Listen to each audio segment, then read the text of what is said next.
এক দাদা ভাই তিনি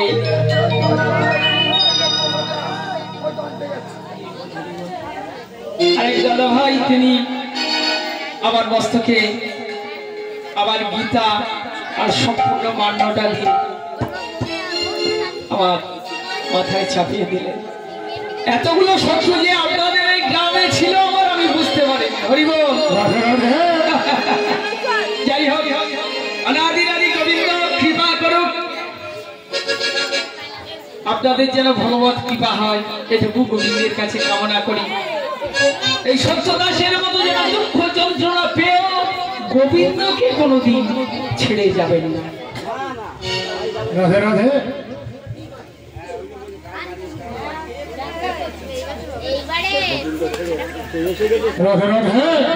যে দাদা ভাই আমার, আপনি ভিতরে আসুন।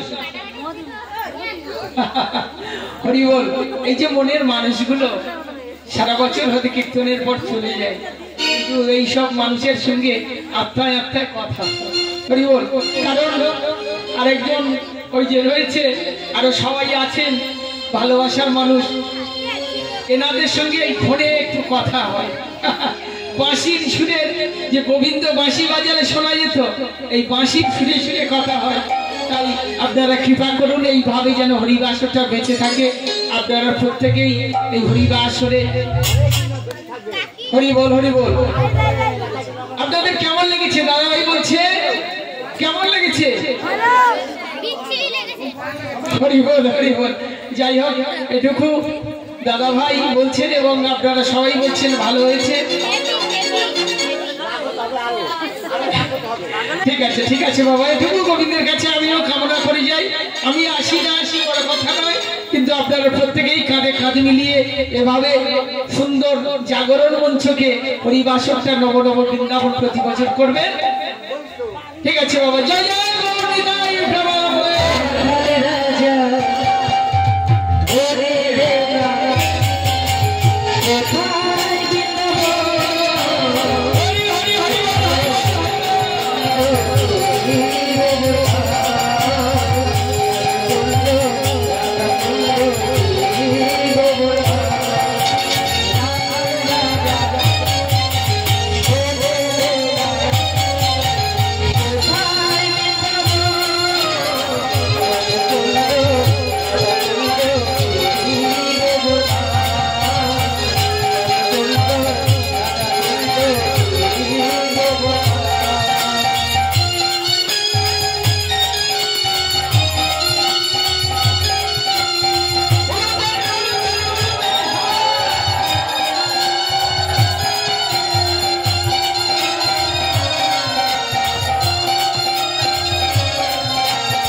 বল হরি বল।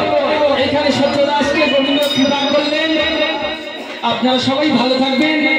রাসের শিল্পী আপনারা জানেন জ্যোতির্ময়ী কয়াল আসছে।